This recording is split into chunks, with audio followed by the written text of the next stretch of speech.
Hare Krishna, dear devotees, please accept my humble obeisances. সকলকে আমার ভক্তিপূর্ণ প্রণাম। আজকে সকলকে চিরাদহি মহোৎসব অনুষ্ঠানে স্বাগত জানাই। ওম অজ্ঞানতিমিরান্ধস্য জ্ঞানাঞ্জনশলাকয়া চক্ষুरुन्मीलितं येन तस्मै श्रीगुरवे नमः। श्रीचैतन्यमनोभीष्टं स्थापितं येन भूतले स्वयं रूपकदाम्यहं ददाति स पदान्तिकं। वन्देऽहं श्रीगुरुं श्रीयुतपदकमलं श्रीगुरुं वैष्णवांश्च श्रीरूपं सग्रजातं सहगना रघुनाथान्वितं त्वं सजीवं। हे कृष्ण करुणा सिन्धु दीनबन्धु जगत्पते गोपेश गोपिकान्त राधाकान्त नमोस्तुते। तप्तकाञ्चने गौराङ्गी राधे वृन्दावनेश्वरी वृषभानुसुते देवी प्रणमामि हरिप्रिये। हरि ओम तत्सत्। हरे कृष्णा। तो श्रील भक्ति विनोद ठाकुर उनार जे अमृत प्रवाह भाष्ये श्री चैतन्य महाप्रभुर जखन कृष्ण प्रेम एर विकार हतो, कृष्ण प्रेमेर अप्राकृत भावोदय हतो, तखन स्वरूप दामोदर एवं रामानंद राय ताके सान्त्वना दितेन। तो आपनारा आमरा सबाई जानी जे रघुनाथ दास गोस्वामी जिनी छिलेन तार निवास छिलो सप्तग्रामे एवं तार জ্যাঠামশাই ছিলেন হিরণ্য মজুমদার আর ওনার বাবা ছিলেন গোবর্ধন মজুমদার। ইনি ছিলেন এখানে জমিদার। তো হিরণ্য মজুমদারের কোনো সন্তান ছিল না, তো ওনার জ্যাঠারও কোনো সন্তান ছিল না। তো একমাত্র হিরণ্য মজুমদার একমাত্র সন্তান ছিলেন এই রঘুনাথ দাস গোস্বামী। তো ওনার বাবার মানে ওনারা হচ্ছেন ট্যাক্স কালেক্টর। তো প্রতি বছর ওনারা 20 লক্ষ স্বর্ণ মুদ্রা ওনার বছরে কালেক্ট করতেন এবং নবাবকে দিতেন। ওখানকার মানে 12 লক্ষ স্বর্ণ মুদ্রা আর বাকি 8 লক্ষ স্বর্ণ মুদ্রা নিজের কাছে ওনাদের ওটা উপার্জন ছিল, ইনকাম। তো বলা যায় ওনাদের রাজার মতন ঐশ্বর্য, এত বড় লোকের একমাত্র ছেলে। তো তিনি কি করে এত সুন্দরভাবে ভক্তিতে অগ্রসর হতে পারলেন? তো আমাদেরকে সবসময় আমরা বলি যে গর্ভধান সংস্কার। তো রঘুনাথ দাস গোস্বামীর মানে যখন শৈশব কি করে কাটলো, তো রঘুনাথ দাস গোস্বামীর যে কুলগুরু ছিলেন উনি হলেন যদুনন্দন। আর এই যদুনন্দন ছিলেন অদ্বৈত আচার্যের শিষ্য। আর ওনাদের যে কুল পুরোহিত মানে পুজো আর্চা করতেন তিনি হচ্ছেন বলরাম আচার্য। এবং বলরাম আচার্যের খুব ভালো বন্ধু ছিলেন হরিদাস ঠাকুর। তো এইভাবে ওনার কুলগুরুর যেহেতু যদুনন্দন ছিলেন শিষ্য অদ্বৈত আচার্যের, ওনার বাড়িতে আনাগোনা হতো। তো যখনই ওনার বাড়িতে অদ্বৈত আচার্য আসতেন তো ওনাকে রঘুনাথ দাস গোস্বামীকে নিয়ে যেতেন, ডাকতেন, নিমন্ত্রণ করতেন।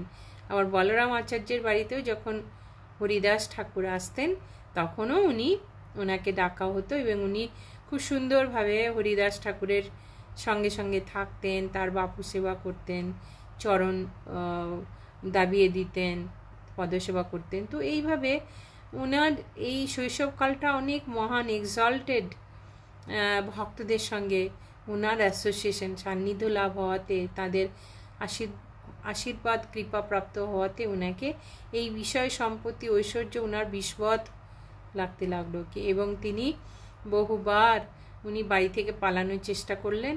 এবং যখন শান্তিপুরে শ্রী চৈতন্য মহাপ্রভু বৃন্দাবন যাওয়ার পথে শান্তিপুরে এসেছিলেন তখন অদ্বৈত আচার্যের গৃহে রঘুনাথ দাস গোস্বামী 10 দিন ছিলেন এবং উনার মিনিয়াল সার্ভেন্ট হয়ে ওনার কাপড় ধুয়ে দেওয়া, ওনার পদসেবা করা, 10 দিন ওনার সেবক হয়ে ওনার সেবা করার সৌভাগ্য হয়েছিল। তারপরে যখন শ্রী চৈতন্য মহাপ্রভু চলে যাচ্ছেন তখন রঘুনাথ দাস গোস্বামী বললেন, আপনি কৃপা করে আপনার চরণে আমায় ঠাঁই দিন এবং আমাকে আপনার সঙ্গে নিয়ে চলুন।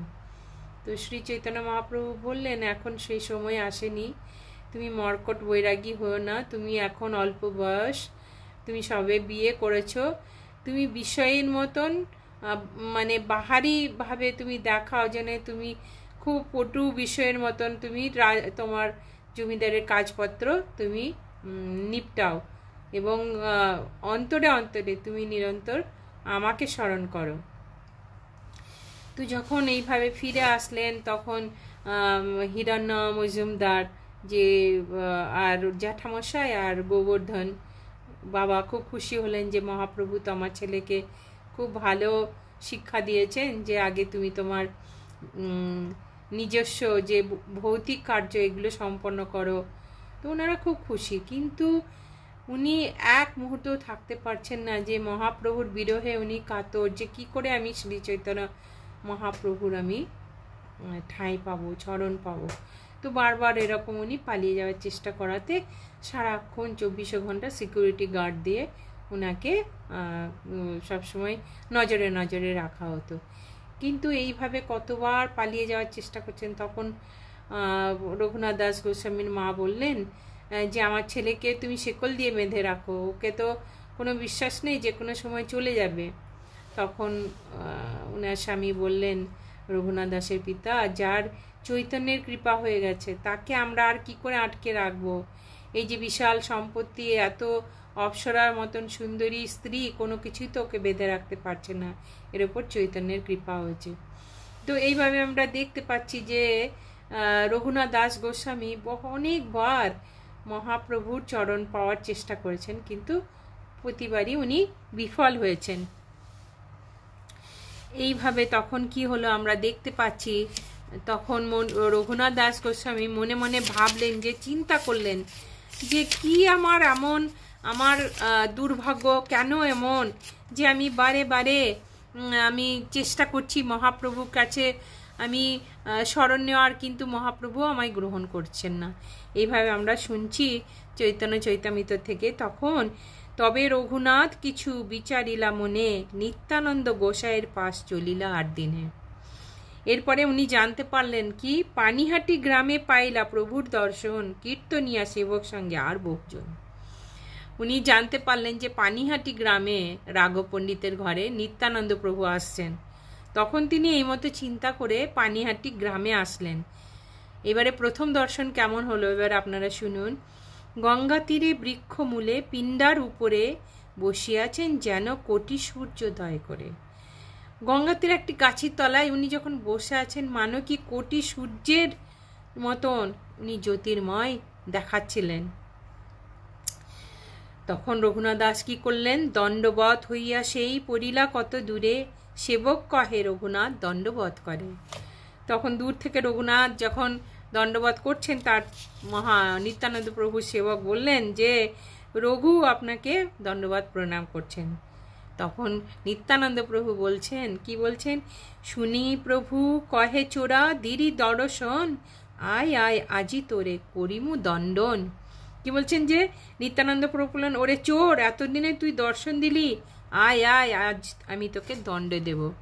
তাই এই যে পানিহাটি চিরাধুতি দণ্ডটা কি, উনি বললেন আমার সমস্ত নিজজন, আমার সমস্ত ব্রাহ্মণ বৈষ্ণব, আমার সমস্ত নিজজনদেরকে তুমি চিড়ে দইয়ের ফলার খাও। তো বলছে এটা দণ্ড মহোৎসব, মানে পানিশমেন্টের উৎসব। এটা একটা খুব অনোখা জিনিস যে ভগবান যখন কাউকে কৃপা করেন, কৃপাটা এমন হচ্ছে মনে হচ্ছে যেন পানিশমেন্ট দিলেন, কিন্তু ওটা অ্যাকচুয়ালি কৃপা আশীর্বাদ করলেন। নিত্যানন্দ প্রভু তাকে কি বললেন, প্রভু বলাই তোহে নিকটে না করে গমন, আকর্ষিয়া তার মাথে প্রভু ধরিলা চরণ। যে নিত্যানন্দ প্রভুর শ্রী চরণ পাওয়া যে মহান ভাগ্য সৌভাগ্য, সেই চরণ নিত্যানন্দ প্রভু স্বয়ং নিজে সেই চরণ রঘুনাথ দাস গোস্বামীর মাথায় ধারণ করলেন। কৌতুকপ্রিয় নিত্যানন্দ প্রভু স্বাভাবিকভাবেই উনি হচ্ছেন অত্যন্ত দয়াময়। কি বলছেন, আমাদের আচার্য ঠাকুর একটা ভজনে লিখেছেন, নিতাই পদ কমল কোটি চন্দ্র সুশীতল, যে ছায়ায় জগৎ জুড়ায়। তো বলছেন কোটিচন্দ্র সুশীতল, যে যখন চাঁদের আলোটা কত মানে শীতল, তো কোটি চন্দ্রের থেকেও শীতল হচ্ছে মহাপ্রভুর নিত্যানন্দ প্রভুর চরণদ্বয়। সেই চরণ দুখানি নিত্যানন্দ প্রভুর চরণে রাখলেন। তখন বললেন যে তুই তো চোরের মতন আমার কাছে আসিস না, তুই দূরে দূরে পালিয়ে বেড়াস, আজ আমি তোকে নাগালে পেয়েছি, এখন আমি তোকে দণ্ড দেব। কি দণ্ড? আমার নিজজনদের চিরাদধি খাওয়াতে হবে। সেই কথা শুনে রঘুনাথ দাস অত্যন্ত আনন্দিত হলেন। দেখুন রঘুনাথ দাসের অপার ঐশ্বর্য, তো নিত্যানন্দ প্রভু উনাকে বলতে পারতেন হয়তো কি তুই 56 ভোগ খাওয়া, তা তো বললেন না। উনি কি বললেন? চিরাদধি খাওয়াতে। তো অনেক সময় আমরাও তো অনেক সময় স্পন্সরিং হয় ভক্তদের, মন্দিরেও হয়, তখন আমরা বলি না আজকে আমাদের স্পন্সরিং, আজকে পনির সবজি হতে হবে।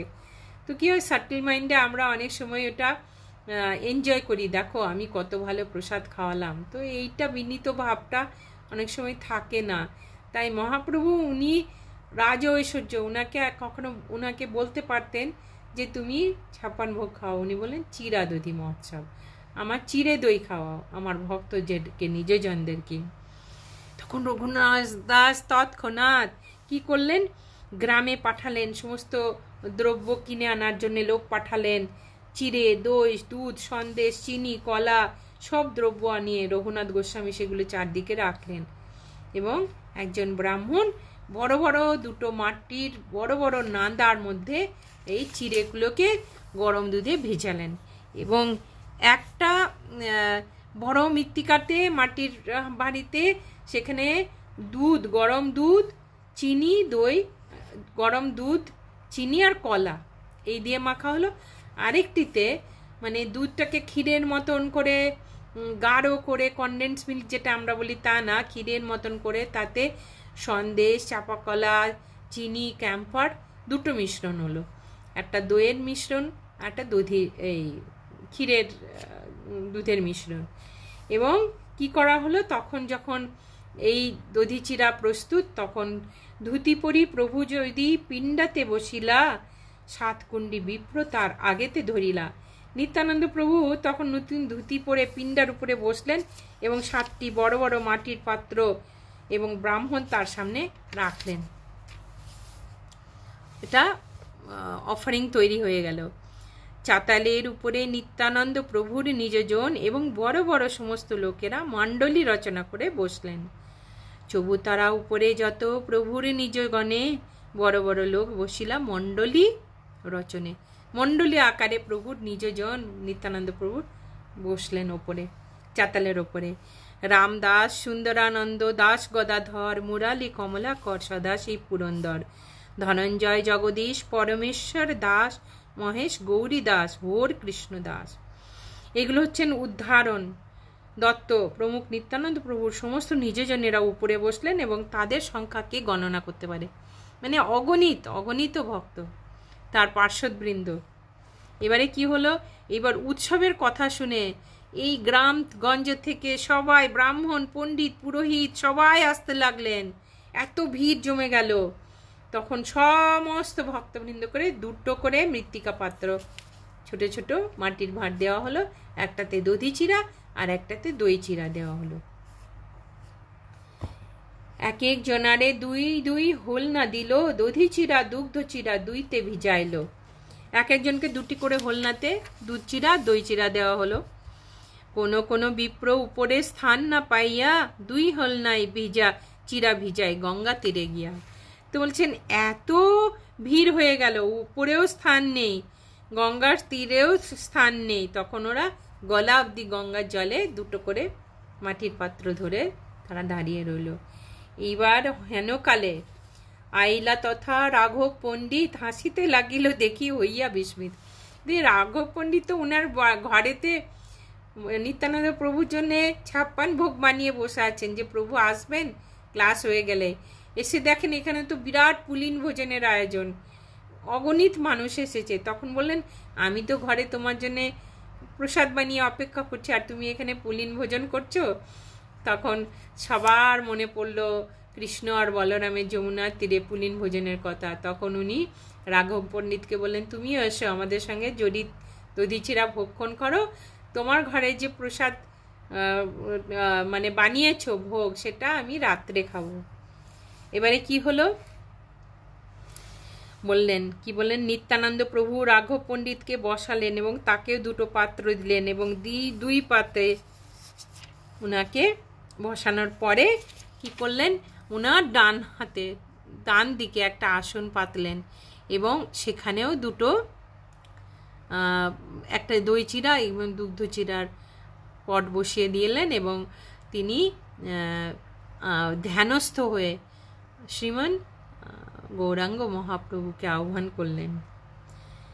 মহাপ্রভু আইলা দেখি নিতাই উঠিলা, তারে লইয়া সবার চিরা দেখিতে লাগিলা।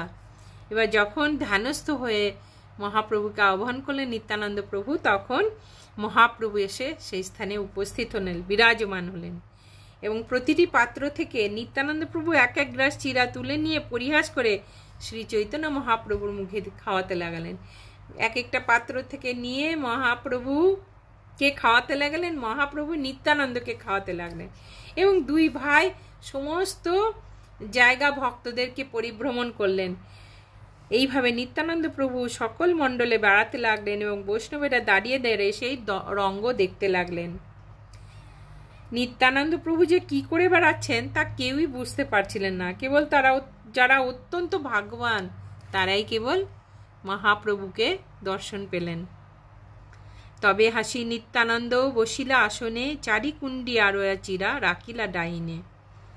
আসনি দিয়া মহাপ্রভুরে তাহা বসাইলা, দুই ভাই তবে চিরা খাইতে লাগিলা। দেখি নিত্যানন্দ প্রভু আনন্দিত হইলা, কত কত ভাবাবেশ প্রকাশ করিলা। অনেক ভাবাবেশ প্রকাশ করলেন উনি।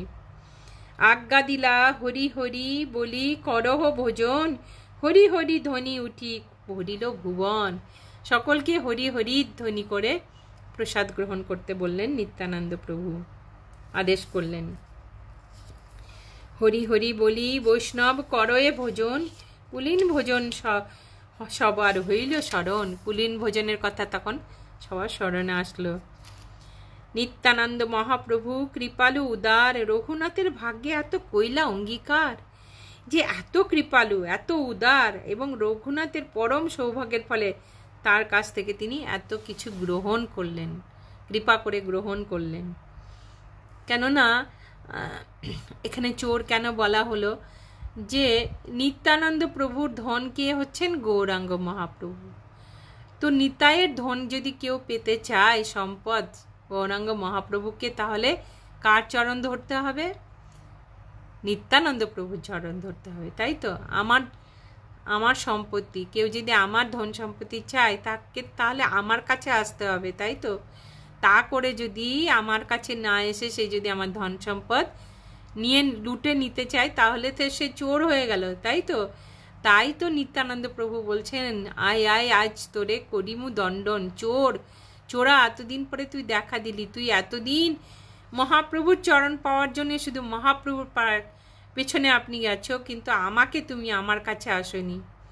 এরপরে আপনারা শুনুন, বলছেন যে মহোৎসব হচ্ছে শুনে নানা গ্রাম থেকে কত বৈষ্ণব সবাই এলো।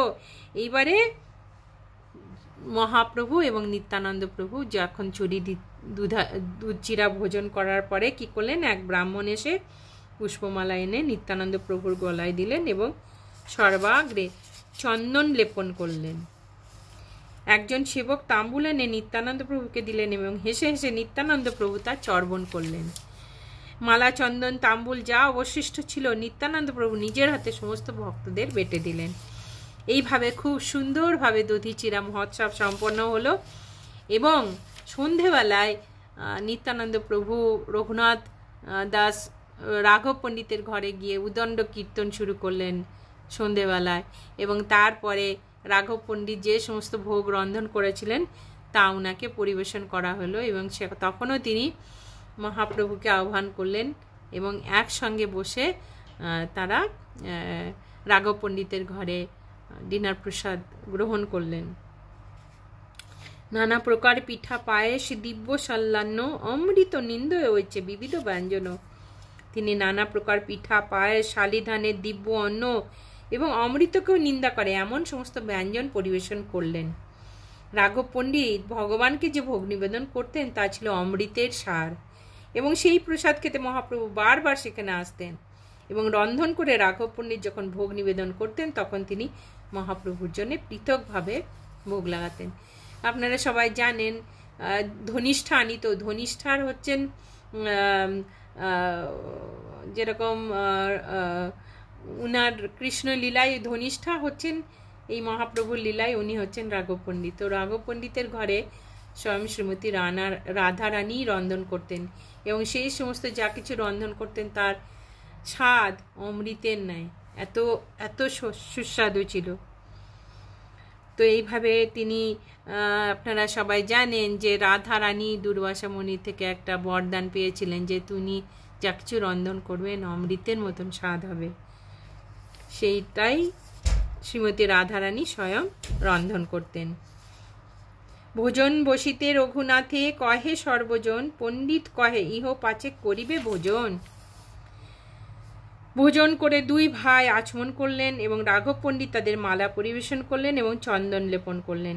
রাঘব পণ্ডিত তাদের পান খেতে দিলেন এবং তাদের শ্রীপাদপদ্ম বন্দনা করলেন, এবং তিনি ভক্তদেরও পান, মালা, চন্দন অর্পণ করলেন। রাঘবের কৃপা রঘুনাথের উপরে দুই ভাইয়ের অবশিষ্ট পাত্র দিলা তারে। রঘুনাথ দাসের উপর রাঘব পণ্ডিতের বিশেষ কৃপা ছিল, তাই দুই ভাইয়ের অবশিষ্ট পাত্র তিনি তাকে দিলেন। আপনারা জানেন যে ভগবানের উচ্ছিষ্ট যখন ভগবান পান তারপর তার ভক্ত পেলে মহাপ্রসাদ হয়ে যায়। এখানে ভগবান স্বয়ং শ্রী চৈতন্য মহাপ্রভু এবং নিত্যানন্দ প্রভুর উচ্ছিষ্ট রঘুনাথ দাস গোস্বামীকে দিলেন রাঘব পণ্ডিত। এবারে পরের দিনে আবার গঙ্গা স্নান করে নিত্যানন্দ প্রভু যখন সেই পিণ্ডার ওপরে বৃক্ষতলে বসলেন তখন রঘুনাথ গোস্বামী তার চরণ কমলে এসে প্রণাম নিবেদন করলেন। এবার বলছেন, কি বলছেন আমরা শুনি। রঘুনাথ আসি কইলা চরণ বন্দন, রাঘব পণ্ডিত দ্বারা কইলা নিবেদন। তো রাঘব কিছু বলার আগে নিজে আমরা ডাইরেক্ট বলতে পারি না, কি নিবেদন ছিল সেটা রাঘব পণ্ডিতের দ্বারা বলছেন কি, অধম পামর মুই হীন জীবাধম, মোর ইচ্ছা হয় পাই চৈতন্য চরণ। রাঘব পণ্ডিতকে দিয়ে বলালেন, আমার ইচ্ছা কি আমি চৈতন্য চরণ পেতে চাই। বামন হইয়া যেন চাঁদ ধরিবারে চায়, অনেক যত্ন কইনু তাতে কবু সিদ্ধ নয়। আমি হচ্ছি বামন হয়ে চাঁদ পাওয়ার চেষ্টা করেছি এবং অনেক যত্ন করেছি, তবু কখনো সিদ্ধি লাভ হয়নি। যতবার পালাই আমি গৃহাদি ছাড়িয়া, পিতামাতা দুই মোরে রাখে বাঁধিয়া। যতবার পালানোর চেষ্টা করেছি পিতামাতা আমাকে বেঁধে রেখেছেন। তোমার কৃপা বিনা কেহ চৈতন্য না পায়, তুমি কৃপা কইলে তারে অধমেহ পায়। বলছেন যে তোমার কৃপা ছাড়া চৈতন্যের কৃপা কেউ পায় না, তুমি কৃপা করলে তবে অধমেও তোমার চরণ পায়। অযোগ্য মই নিবেদন করিতে করি ভয়, মোরে চৈতন্য দেহ গোসাই হইয়া সদায়। উনি বিনতি করলেন, ভিক্ষা করছিলেন, কি করলেন যে আমি তো খুব অযোগ্য, আমার কোনো যোগ্যতা নেই, তবুও বলছেন গোসাই আপনি সদাই হয়ে আমাকে চৈতন্যকে নিবেদন করুন, চৈতন্যকে প্রদান করুন। অযোগ্য মই নিবেদন করিতে করি ভয়, মোরে চৈতন্য দেহ গোসাই হইয়া সদয় হয়ে আমাকে চৈতন্যকে প্রদান করুন। মোর মাথে পদ ধরি করহ প্রসাদ, নির্বিঘ্নে চৈতন্য পাও করো আশীর্বাদ। আমার মাথায় আপনার শ্রী চরণ প্রদান করুন, যাতে নির্বিঘ্নে আমি শ্রী চৈতন্য মহাপ্রভুর কৃপা পাই, এই আশীর্বাদ আপনি করুন। শুনি হাসি কহে প্রভু সব ভক্তগণে, ইহার বিষয় সুখ ইন্দ্র সুখ সমে। মহাপ্রভু বললেন হেসে ভক্তদেরকে, এর বিষয় সুখ ইন্দ্রের তুল্য, স্বর্গরাজ্যের সমান। চৈতন্য কৃপাতে সেই নাহি ভাই মনে, সবে আশীর্বাদ করো পাও চৈতন্য চরণে। সবাইকে বললেন একে আশীর্বাদ করো যেন নির্বিঘ্নে চৈতন্য চরণ সে পায়। কৃষ্ণপাদ পদ্মগন্ধ যেই জন পায়, ব্রহ্মলোক আদি সুখ তাহে তারে নাহি ভাই। যখন কৃষ্ণ পদপদ্মের গন্ধ কে একবার পেয়েছে তার কাছে ব্রহ্মলোক আদির সুখ তার কাছে কিছুই না, তুচ্ছ তুল্য।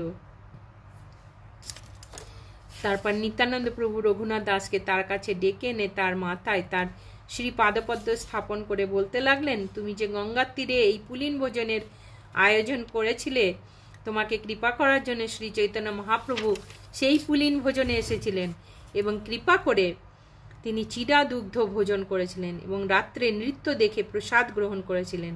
তোমাকে উদ্ধার করার জন্য শ্রী চৈতন্য মহাপ্রভু স্বয়ং এসেছিলেন এবং তার ফলে তোমার সমস্ত বাধা বিঘ্ন দূর হলো।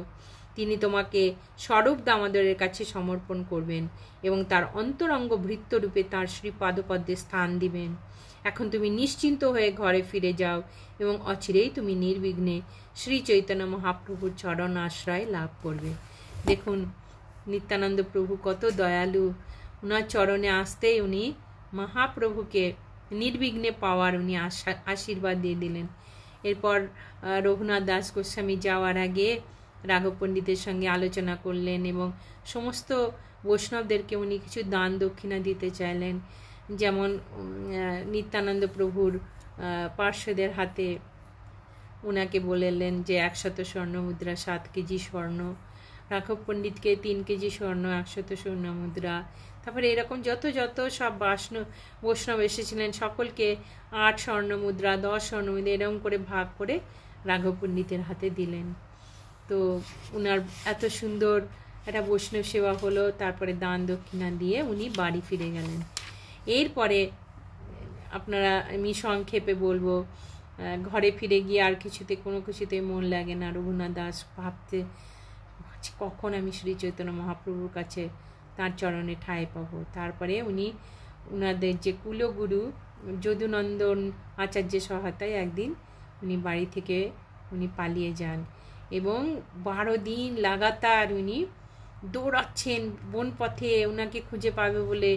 ধরে ধরে 12 দিনে উনি জগন্নাথপুরীতে পৌঁছে যখন শ্রী চৈতন্য মহাপ্রভু চরণে কমলে গিয়ে উনি সাষ্টাঙ্গ প্রণতি নিবেদন করলেন, তখন মহাপ্রভু উঠে এসে ওনাকে আলিঙ্গন করলেন এবং বললেন, আজ থেকে তোমার নাম হলো স্বরূপেরও রঘু।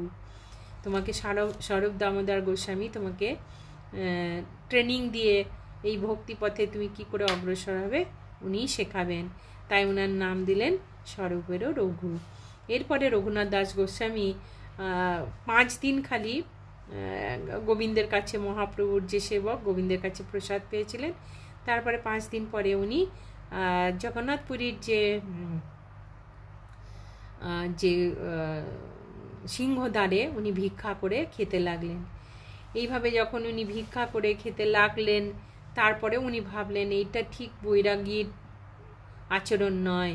উনি তখন ছত্রে, যেখানে আপনারা জানেন যে বৃন্দাবনে জায়গায় জায়গায় খিচুড়ি প্রসাদ বিতরণ করা হয়, কোথাও হয়তো ফল ফ্রুট বিতরণ হয়, অনেক অনেক শেঠেরা আসেন সেখানে বৈষ্ণব সেবা দেন।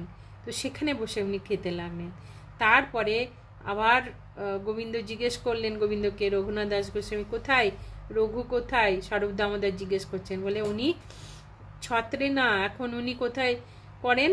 উনি যখন ছত্রে মানে ওই গরিবদেরকে যেখানে ভোজন করানো হয় ফ্রিতে, ওইখানে বসে যখন খাচ্ছেন। এটা শুনে মহাপ্রভু জিজ্ঞেস করলেন যে রঘু ওখানে গিয়ে অন্ন গ্রহণ করছে, প্রসাদ খাচ্ছে। তখন উনি খুব প্রীত হলেন এবং মহাপ্রভু অত্যন্ত প্রীত হয়ে তার যে গুঞ্জতা মালা আর তার যে গোবর্ধন শিলা, যেটা নিয়ে উনি 2 বছর সেবা করেছিলেন, কখনো সেই আপনার মহাপ্রভু তার চোখের জল দিয়ে তার অভিষেক করতেন। গোবর্ধন শিলা চোখের ওপরে নিয়ে, মাথার ওপরে নিয়ে সে সর্বক্ষণ বুকে জড়িয়ে রাখতেন। আর সেই গুঞ্জতা মালা অত্যন্ত প্রীত হয়ে রঘুনাথ দাস গোস্বামীকে প্রদান করলেন এবং উনি বললেন, এক সৎ ব্রাহ্মণ রূপে তুমি এই গোবর্ধন শিলার পুজো করবে এবং তাতেই তুমি ভগবান শ্রীকৃষ্ণের স্বয়ং দর্শন পাবে। এরপরে রঘুনাথ দাস গোস্বামীর কাছে না একটা পুজো করার পিঁড়ি আছে, না একটা গঙ্গা জল আনবে কিসে, না একটা কলসি আছে। তখন গোবিন্দ একটা পিঁড়ি এবং 1 টুকরো কাপড় আর একটা মাটির কলসি দিয়ে সেই গঙ্গা জল এনে 8টা করে তুলসী আর ওপরে মঞ্জরি, এই তুলসী আর গঙ্গা জল পরম ভক্তি প্রীতি সহকারে পুজো করতে করতে উনি এই গোবর্ধন শিলার মধ্যে স্বয়ং শ্রী শ্যাম সুন্দরের দর্শন পেতে লাগলেন। তো এইভাবে রঘুনাথ দাস গোস্বামী 16 বছর জগন্নাথপুরীতে as a menial servant Shri Chaitanya মহাপ্রভুর সেবা করেছিলেন। এবং পরে যখন ভগবান শ্রী চৈতন্য মহাপ্রভুর অপ্রকট লীলার পরে উনি বৃন্দাবনে চলে আসেন এবং সেখানে বৃন্দাবনে রাধাকুণ্ডের তীরে উনি এক গাছের নিচে থাকতে লাগলেন। তো রূপ আর সনাতন গোস্বামী অনেক বোকা ছিলেন, তখন ওই সময় রাধাকুণ্ডের তীরে ঘন জঙ্গল, ভয়ঙ্কর বাঘ, সিংহ, অনেক কিছুর উৎপাত ছিল। তবুও ওকে বলাতেও গাছের নিচে থাকতো। একদিন প্রচণ্ড প্রখর, যেমন এখন এই জুন মাসে প্রচণ্ড রোদ্দুরে বসে যখন রঘুনাথ দাস গোস্বামী হরে কৃষ্ণ কৃষ্ণ কৃষ্ণ হরে হরে, হরে রাম রাম রাম হরে হরে জপ করছেন, তখন দেখছেন যে এত এত প্রচণ্ড গরম। শ্রীমতী রাধারানী এসে ওনার আঁচল দিয়ে ধরে আছেন রঘুনাথ দাস গোস্বামী, যাতে ঠান্ডা পৌঁছায়, উনি যেন প্রখর রোদ্দুরে কষ্ট না পায়। আর একদিন উনি এরকম রাধাকুণ্ডের তীরে উনি আছেন এবং একটা বাঘ এসে ওনাকে অ্যাটাক করতে চাইছে। তখন দেখা যাচ্ছে ভগবান কৃষ্ণ একটা লাঠি নিয়ে এসে পাহারা দিচ্ছেন যাতে রঘুনাথকে যেন ক্ষতি করতে না পারে। তখন রূপ গোস্বামী এবং সনাতন গোস্বামী খুব ওনাকে বকা দেবেন যে তুমি তোমার জন্যে শ্রীমতী রাধারানী কৃষ্ণকে পাহারাদার বানাতে চাইছো, তখন একটা ছোট্ট কুটির বানাবেন রাধাকুণ্ডের তীরে। এবং উনি প্রতিদিন ক্লাস দিতেন গ্রামবাসীকে।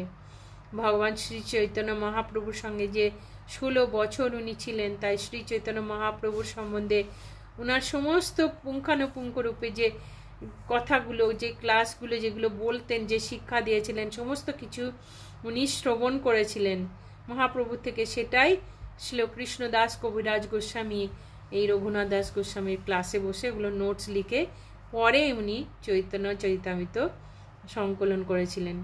তো রঘুনাথ দাস গোস্বামী হচ্ছেন বৈরাগ্যের মূর্ত প্রতীক।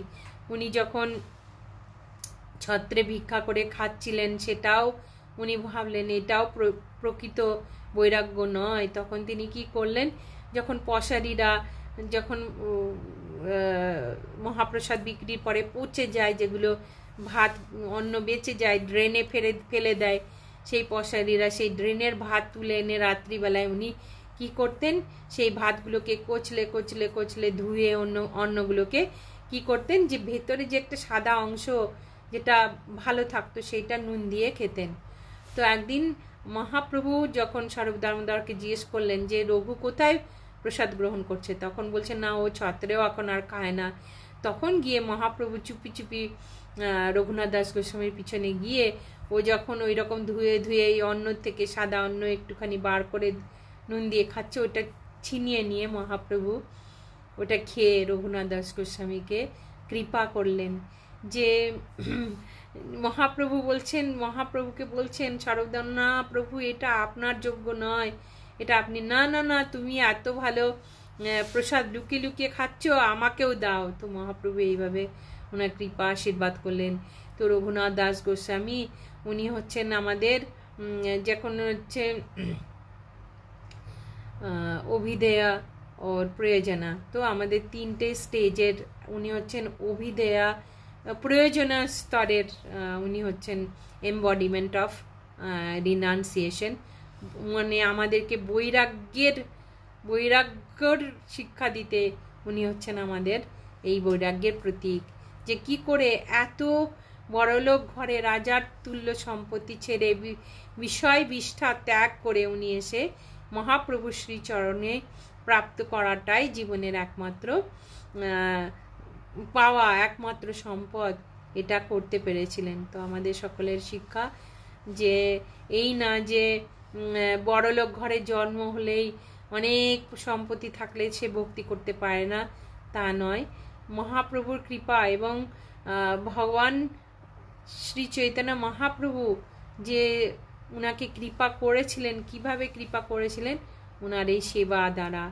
উনি যখনই সুযোগ পেয়েছেন মহাপ্রভুর, ওনার সমস্ত কিছু যা কিছু সেবা করে মন অর্জন, মানে সেবা দিয়েই আমরা কি করতে পারি, হৃদয়ে বিগলিত হয়ে যায়। তো বললেন আমাদের একটা ভগবদ্গীতায় শ্লোক আছে যে তদ্বিধি প্রণিপাতেন পরিপ্রশ্নেন সেবয়া উপদেক্ষন্তি তে জ্ঞানম জ্ঞানিনস্তত্ত্বদর্শিনা। তদ্বিধি প্রণিপাতেন, তা আমাদেরকে সকলে ভক্তিপথে এগোতে গেলে প্রণিপাত করতে হবে, শুদ্ধ বৈষ্ণব গুরুদেবের কৃপা পেতে হবে এবং সেবা দিয়ে তারপরে আমাদেরকে ভক্তি বিষয়ক প্রশ্ন করতে হবে। তো এটাই হচ্ছে নিয়ম। সবাই রঘুনাথ দাস গোস্বামী মনোশিক্ষা, খুব সুন্দর শিক্ষা, অনেকগুলো উনি গ্রন্থ রচনা করেছেন। তো অনেক কিছু আছে, এত কিছু একটা ভিডিওতে সম্ভব নয়। তাহলে সবাই বলুন চিরাদুদি মহা মহোৎসব কি জয়, শ্রী শ্রী রঘুনাথ দাস গোস্বামী কি জয়, শ্রীমান নিত্যানন্দ প্রভু কি জয়, যিনি আমাদের আদি গুরু, শ্রীমান গৌরাঙ্গ মহাপ্রভুর জয়। তো এই কথা শ্রবণ করে আমরাও যেন আমাদের হৃদয়ে গৌরাঙ্গ মহাপ্রভুর প্রতি, নিত্যানন্দ প্রভুর প্রতি আমরা যেন প্রেম অর্জন করতে পারি। হেন নিতাই বিনে ভাই, রাধা কৃষ্ণ পাইতে নাই, দৃঢ় করি ধর নিতাই পায়। তো রাধা কৃষ্ণকে পেতে হলে আমাদেরকে নিত্যানন্দ প্রভুর চরণ কোষে ধরতে হবে। তো ভক্তিবিনোদ ঠাকুরও বলেছেন যে কৃষ্ণ সে তোমার, কৃষ্ণ দিতে পারো, তোমারও শক্তি আছে। তো কৃষ্ণ তোমার, তুমি আমায় দিতে পারবে, তাই জন্য কাকরে ধরতে হবে, আমাদেরকে নিত্যানন্দ প্রভুর চরণ আঁকড়ে ধরতে হবে।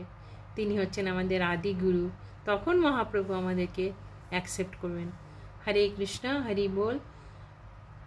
আপনারা সবাই আমাকে কৃপা আশীর্বাদ করবেন এবং ভুল ত্রুটি মার্জনা করবেন এবং শ্রবণ করে আজকের এই দধিচিরা মহোৎসব শ্রবণ করে আমাদের জীবনকে আমরা ধন্য করতে পারি। হরি বল।